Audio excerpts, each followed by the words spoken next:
we want to be even more customer focused than ever. We've always been customer focused on bringing genetics to our customer as quickly as possible from our breeding programs because of of the tangible value, right? Today, it's we'll measure success on the success of our customer, and so more than ever, doing everything we can within the culture of our company to focus on that versus anything else, to me is the direction you want to go as a seed brand. This is the Stine Seedcast. I'm your host, David Thompson. Join me as we visit with growers, agronomists, seed experts, and other industry professionals about seed, agronomy, and the business of farming. Hello, and welcome to the Stine Seedcast. I'm David Thompson, National Marketing and Sales Director for Stine Seed Company. Today, we're celebrating a major milestone here on the Seedcast, our 100th episode. The Stine Seedcast started about 3.5 years ago, and over the course of those 100 episodes, we've talked with agronomists, seed reps, seed breeders, government officials, extension specialists, growers, and even a social media sensation.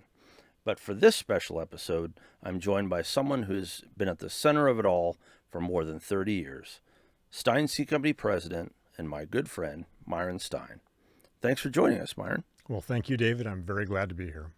Well, so we're talking about the Seedcast today in our 100th episode. I guess, wanted to pick your brain as we get started here. As I said, this was kind of born out of some conversations we had. Do you remember that, and kind of what was the motivation behind, starting this project with the Seedcast?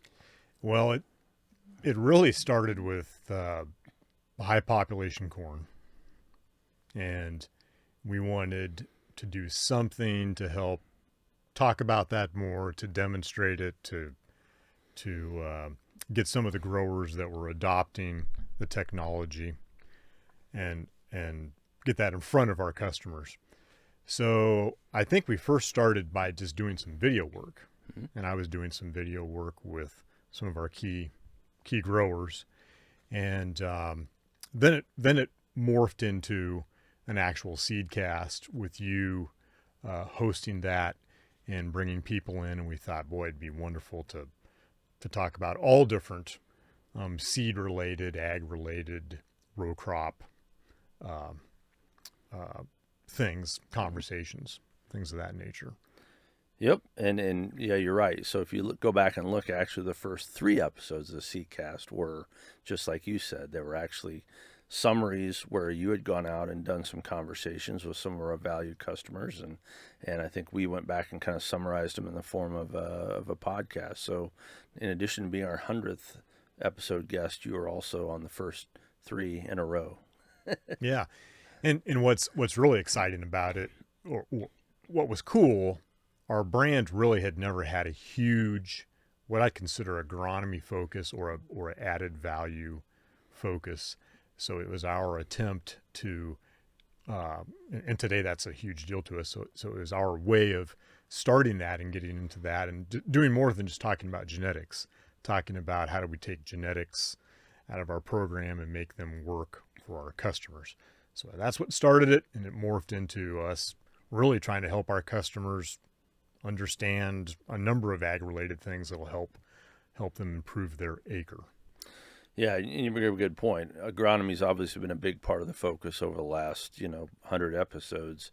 Are there specific episodes or conversations or any moments from various Seedcasts that have really stuck with you out of those, 3.5 years of content? There were 3 episodes that I liked a lot.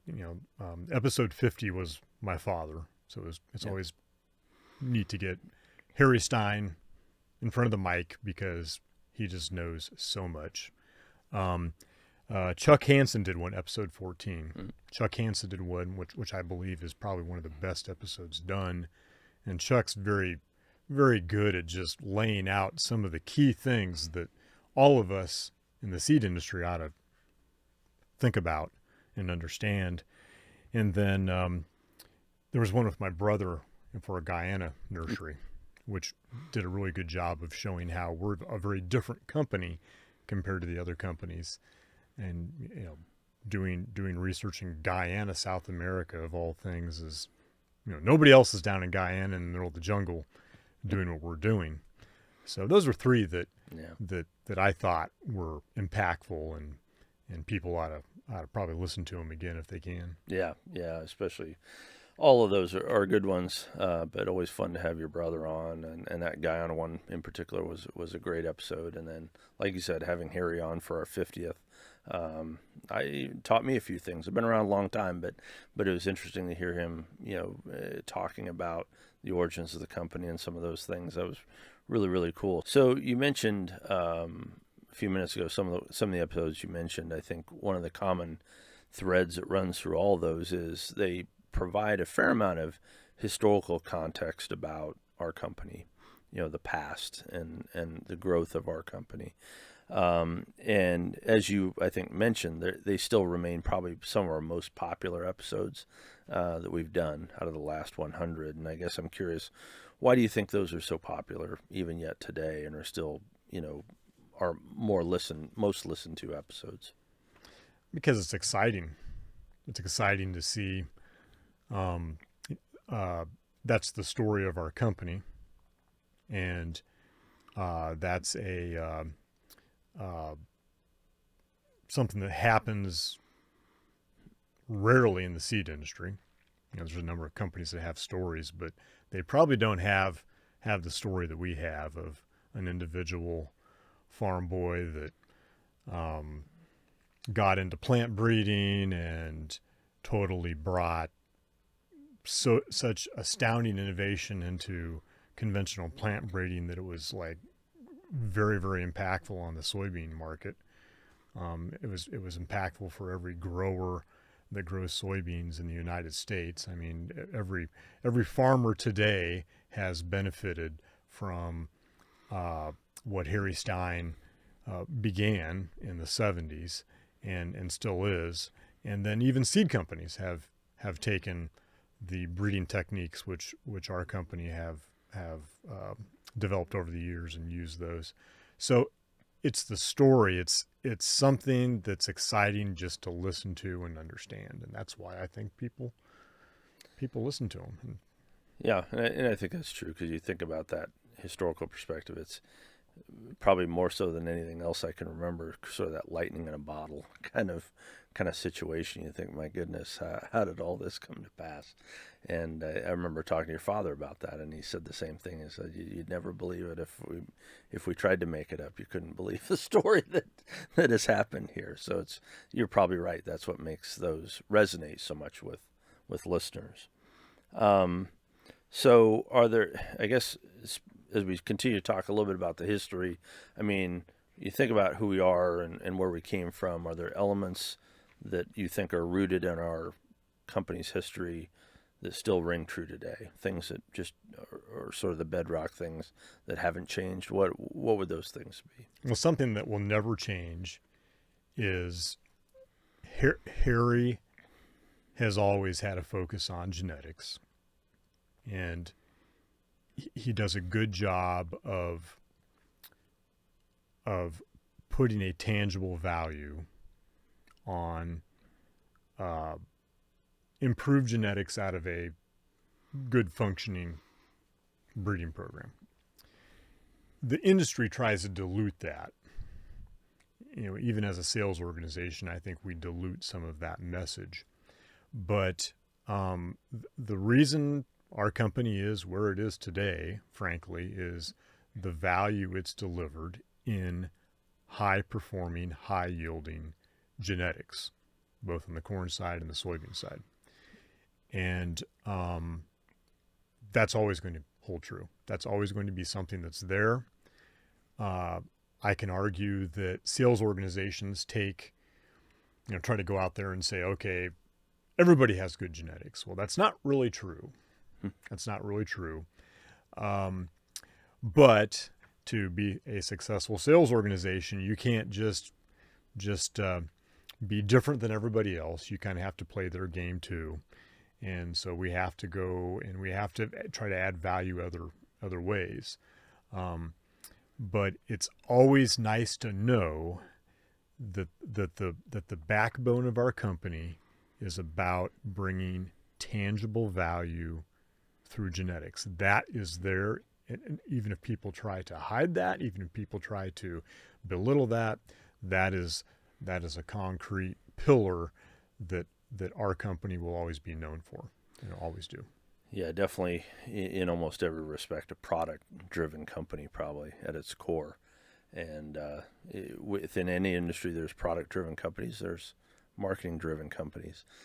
I think it's a lot easier to be product-driven and work your way through the marketing than to do it the other way around. Mm-hmm. So let's talk a little bit about the current state of affairs. I mean, again, you're company president, you oversee this, our team working with and supporting our grower customers.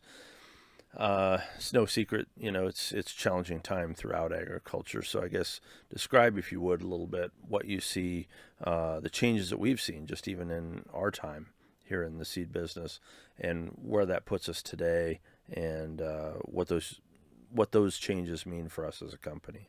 So when I started in seed in the mid 90s, seed companies, seed representatives, people that were involved with seed were really at a lower level on the totem pole. And that changed when Monsanto brought traits in. So Monsanto brought traits hooked to the hybrids or the soybean lines that were being sold. And all of a sudden, seed people became more valuable on that acre that the farmers putting out. And I don't see that changing. And now I see that companies like ourselves, for instance, will be able to take or companies that do huge amounts of research. So we do all this plot work. And I think we're at the tip of the iceberg on understanding how much data we can glean from that plot work, which can then help us help our customer with our genetics. And, with AI technology and a number of ways of gathering, the ways we gather data today through drone work and things, I see seed companies really being the root of a row crop acre and helping a grower manage that row crop acre and understand what they need to do on that acre to maximize performance with the genetics that company is supplying. So I just see that becoming a bigger and bigger role of a seed company, and I don't see it going the other direction, where seed companies become less valuable and less important at this point. Well, in your points taken, and one of the things I can think of is think about guests that I've had over here over the last 3.5 years. One of the things we talk about our research program, it seems like it continued to grow through the years, and its only limitation was the number of hours in the day, right? That there was to functionally get through. The goal was to do as many plots as you possibly could, right? And in recent years, like you mentioned, drone technology, and whether it's AI or other computer systems that help us digest that information faster or process information more quickly, that means the programs can get larger and ultimately be more inclusive and drive more data, right? Yeah. Well, and when our program started, we cared about yield and standability in both the corn program and the soybean program, and that made it huge. Today, you're going to be able to gather data on so many other variables with all the new technology that you could not do back in the day when we started. So yeah, you'll find the common thread that you couldn't possibly pull together Yep. by hand figuring. Exactly. Yeah. Yeah. So, as president of the seed company, I guess, what are your top priorities as you look over? We used to talk about 5-year plans and things, and now it seems like the world moves so fast that 5 years is forever. But let's just talk about near term. For the next few years, what do you see as your priorities for Stein Seed Company? So with our brand, we want to be even more customer focused than ever. We've always been customer focused on bringing genetics to our customer as quickly as possible from our breeding programs because of of the tangible value, right? Today, it's we'll measure success on the success of our customer, and so more than ever, doing everything we can within the culture of our company to focus on that versus anything else, to me is the direction you want to go as a seed brand. So if I can say, probably you're talking about still having these great outstanding products, but probably adding resources and service around helping them understand how best to utilize those products. Yep. I mean you can give your customer the most wonderful corn hybrid, but unless you explain how they manage that corn hybrid properly on their acre, it's pointless. And so we want to be the company doing the best job of doing that with our customers at this point. So that sounds, obviously that sounds like, a shift from where it was just a half a generation or a generation ago. So I guess if you would talk a little bit about what's going to be required from, the Stein side, what do we have to do as a team, from, our sales reps all the way up through to make sure that we're meeting that goal? Well, we got three basic things we'll focus on. The one is going to be training our the salesperson that's interacting with the grower, whether that's one of our dealerships, whether that's one of our direct reps. We need to make sure those sales representatives understand the product lineup and where to place the product lineup on the customer's farm. That's our number one objective. So then we want to make sure we're telling that customer how to plant the product right, because that changes from acre to acre, from hybrid to hybrid, variety to variety. And then the last thing, as a company, we want to do stand counts. We want to make sure we've sold the seed. We've put the right seed on the right acre. We've told them how to plant the seed correctly. Did it come up? Did they get the proper stand? If they didn't, is there anything we can do to help them out in that situation? If they did, great. Then they know what other management things they have to do down the road to optimize yield with that crop. So we think that is the basics that a seed company needs to be doing. I will tell you, I don't know of any seed company that does that perfectly. Sure. And so our objective will be to do the best job we can with those three steps when we're selling seed to a farmer. Well, and I would think the nice thing is, as a breeder and a research company, we know these genetics inside and out. So it should be, we should have the advantage in having the knowledge and understanding about those products. So hopefully we can help those growers understand. It sounds like what you're talking about is getting the right product on the right acre and getting it off on the right foot to the best of everyone's ability. That probably is what poises you, sets you up for success, right? Yeah, and it's tricky, and the reason it's tricky is because we're a company continually bringing brand new things to the market. So we don't have the luxury of looking at it for 10 years in a in a plot study.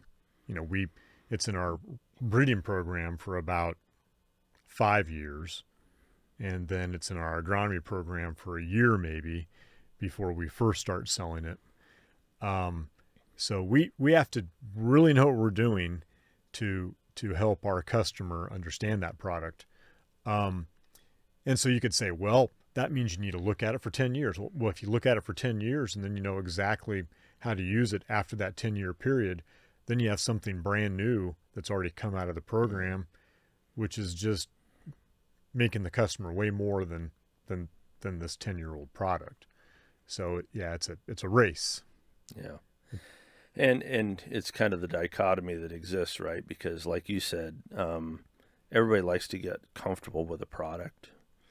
And one of the things, we hear it less today probably than we did, 20 years ago, but still today you'll hear people say, oh, you change your product so fast, it's hard for me to keep track of, or what guarantee do I have that this is going to be better than what I had before? And I know you go out and visit a lot of growers, so how do you address that when growers say, I just get used to this product, and then you're shuffling it off to and giving me something different? How do you address them with that? Well, the first thing you said was, okay, what guarantee do they have? There's no guarantee. Last time I checked, there's no guarantee on anything in life, right? Yeah. So there's no guarantee on that. Oddly, in general, if you look at our customer base, they actually typically understand the value of those new genetics. So I run into less pressure from customers wanting to stick with an older line.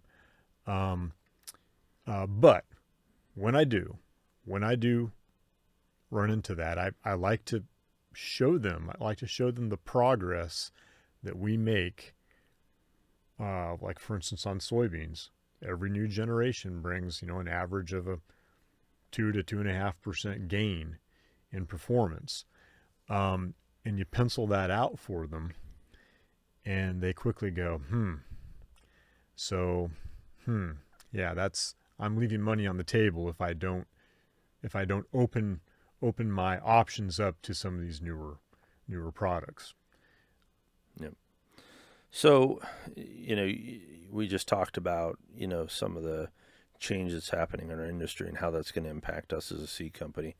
Ultimately, that's going to impact, the team that we have in place, because the tools that were required to be a successful seed seller 20 or 30 years ago aren't necessarily the same tools you have today. So I guess, what do you think this new generation of Stine employees or sales reps need to have, and how should they be thinking about their role within the industry?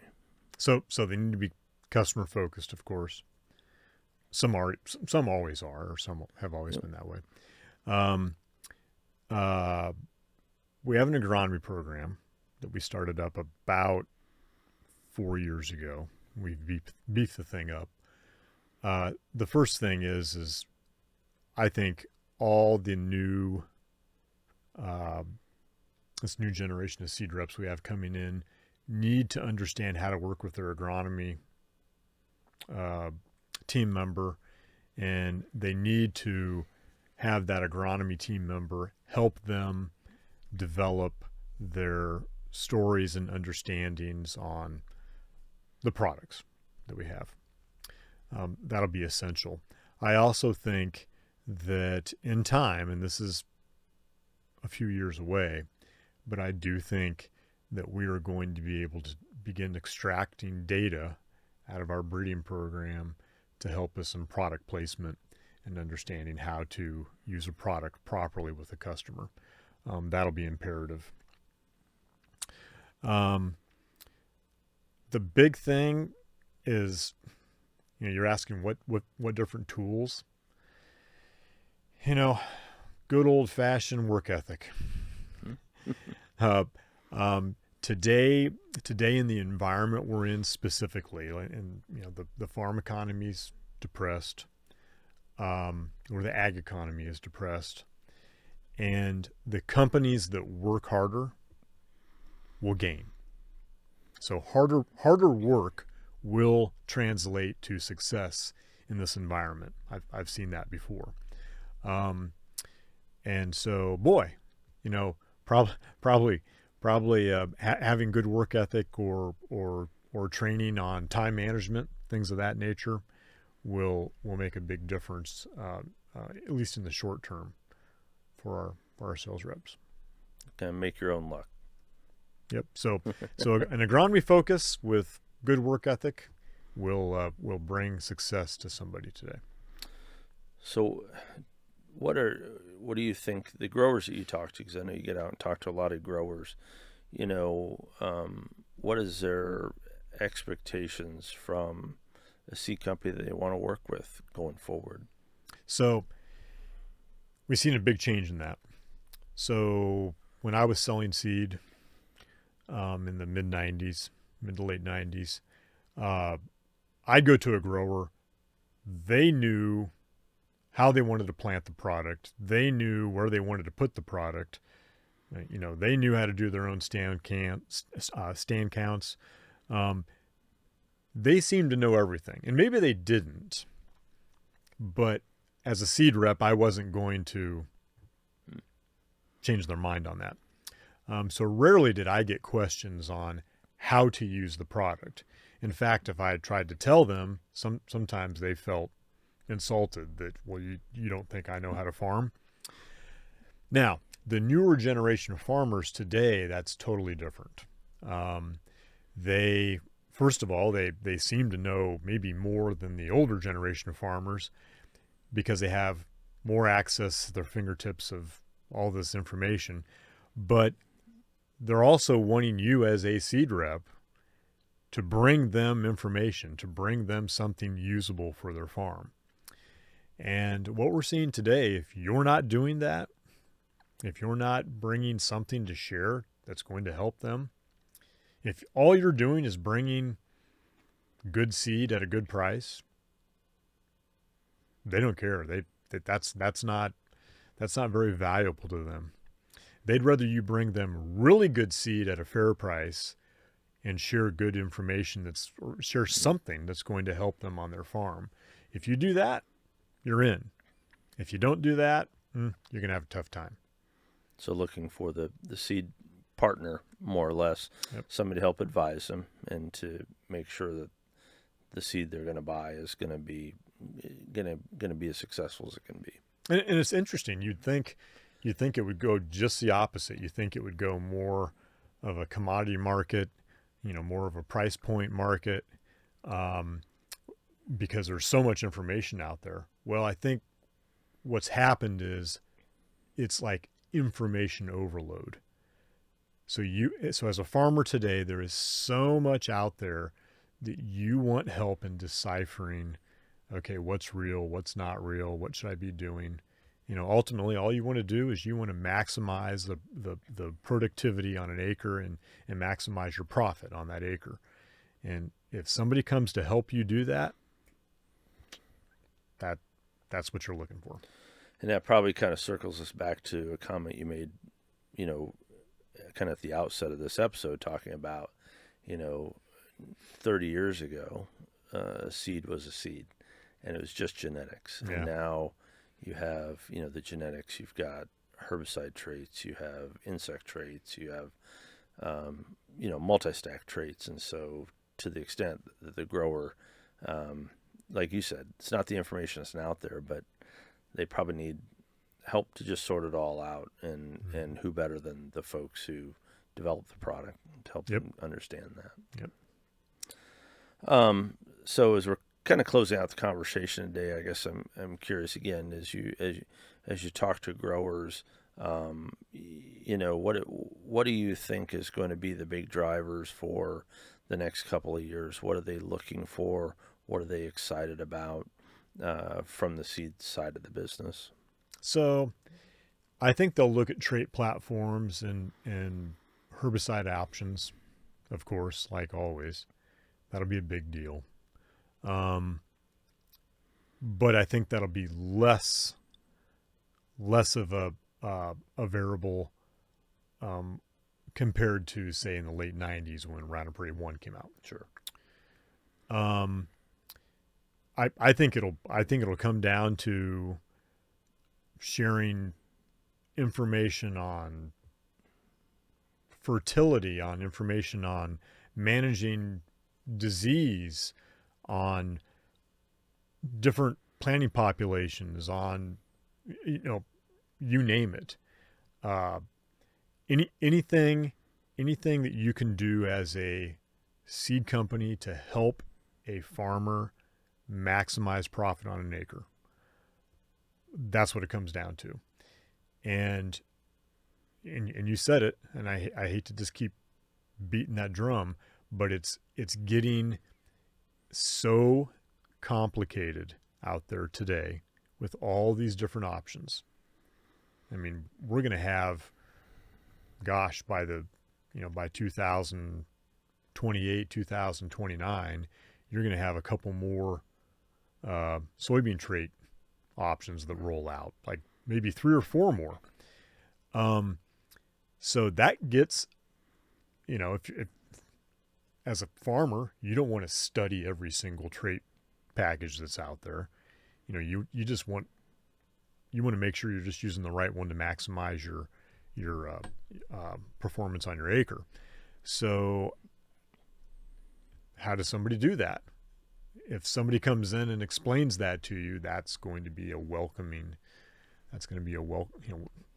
information, something that you value, that you want to be part of.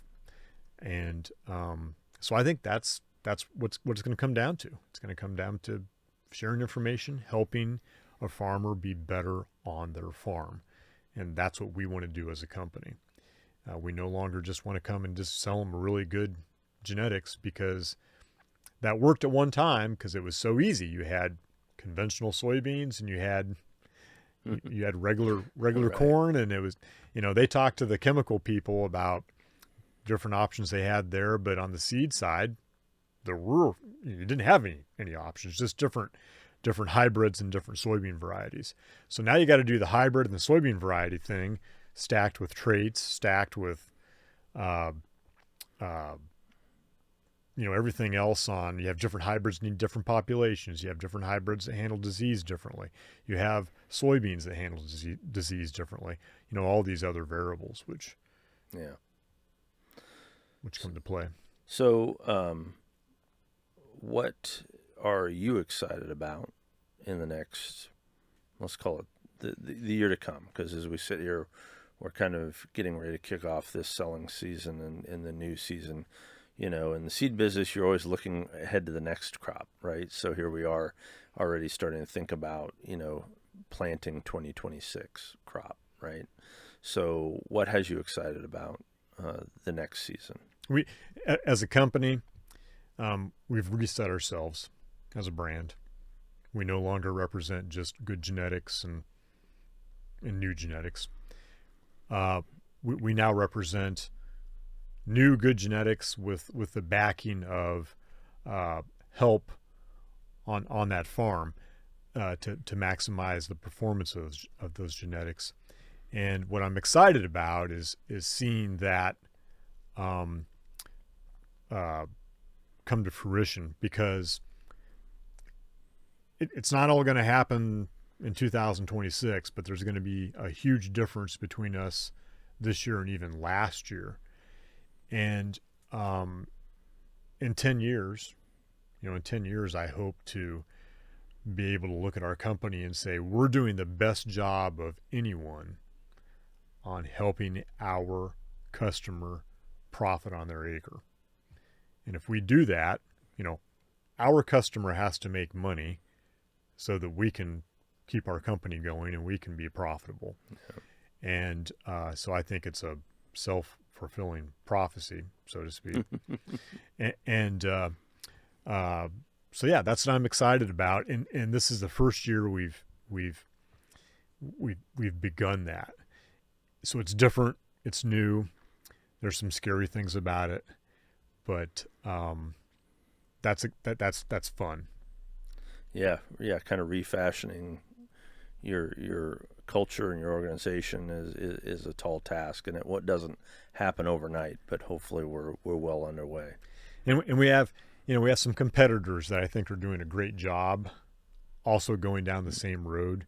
So I love the competition, and I want us to, like I say, in 10 years to be able to look at that competition and say we're doing a better job than they are at this. And we think we can do that. We think we're in such a good position. We're the right size of a company to some other companies that are doing it. They're so big that it'll be more of a challenge for them to do it as effectively as we can do it.